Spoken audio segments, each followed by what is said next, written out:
വിഷയത്തിന്റെ റിഫ്ലക്ഷൻ എന്താണ്? നമുക്കറിയാം, ഉരുകുന്ന മെഴുകുതിരിക്ക് വെളിച്ചത്തിന്റെ കഥ പറയാനാണ്. അതുകൊണ്ട് തന്നെയാണ് ക്രൈസ്തവ മക്കൾ നാളെ കത്തിച്ച മെഴുകുതിരി presentation of the Lord feast ആഘോഷിക്കുന്നത്. ഇന്നത്തെ ഗോസ്പൽ രണ്ട് ഹൈലൈറ്റ് ആണ് പ്രധാനമായിട്ടുള്ളത്.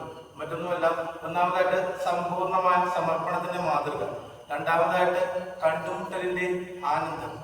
നമുക്കറിയാം, ഈശോയുടെ ജനനത്തിന് ശേഷം 40-ാം നാൾ പരിശുദ്ധ അമ്മയും വിശുദ്ധ പിതാവും കർത്താവിന്റെ നിയമമനുസരിച്ച് ജെറുസലേം ദേവാലയത്തിൽ ചെന്ന് 2 ചെങ്ങാലിപ്രാവുകളെ ബലിയർപ്പിച്ച് സമ്പൂർണ്ണ സമർപ്പണം നൽകുന്നതാണ്. ഇത് ക്രൈസ്തവ ദമ്പതികൾക്ക് നല്ലൊരു മാതൃകയാണ്. തങ്ങളുടെ മക്കളെ ദൈവഹിതമനുസരിച്ച് വളർത്തുന്നതിനുള്ള മാതൃക.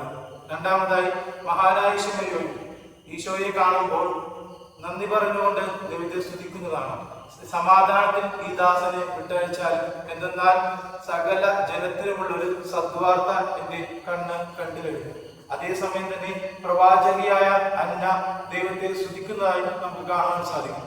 പ്രിയമുള്ളവരെ, ഇത് നമുക്ക് നൽകുന്ന സന്ദേശം എന്നുള്ളത് സമ്പൂർണ്ണ സമർപ്പണം നൽകുമ്പോൾ മാത്രമേ നമുക്ക് ദൈവത്തെ കണ്ടുമുട്ടാൻ സാധിക്കുകയുള്ളൂ എന്നുള്ളൊരു യാഥാർത്ഥ്യമാണ്. കഴിഞ്ഞ ദിവസം എൻ്റെ ഒരു ബാച്ച്മേറ്റ് തന്റെ ഫൈനൽ പ്രൊഫഷന് വേണ്ടിയിട്ട് ഞങ്ങളെ ക്ഷണിക്കുവാൻ ഇവിടെ എത്തുകയുണ്ടായി. ആ സുഹൃത്തിന്റെ കണ്ണിലുള്ള ഒരു ആനന്ദം എനിക്ക് കാണാൻ സാധിച്ചത് മറ്റൊന്നുമല്ല, സമ്പൂർണമായ സമർപ്പണത്തിന് ഒരുങ്ങുമ്പോൾ ദൈവത്തെ കണ്ടുമുട്ടുവാനുള്ള ഒരു തീക്ഷ്ണമായ ഒരു ത്യാഗവും ആ സ്നേഹവുമെല്ലാം ആ സുഹൃത്തിന്റെ മുഖത്ത് എനിക്ക് കാണാൻ സാധിച്ചു. അതെ, സമ്പൂർണമായ സമർപ്പണം ചെയ്യുമ്പോഴേ നമുക്ക് അനുദിന ജീവിതത്തിൽ ദൈവത്തെ കണ്ടുമുട്ടാൻ സാധിക്കുകയുള്ളൂ.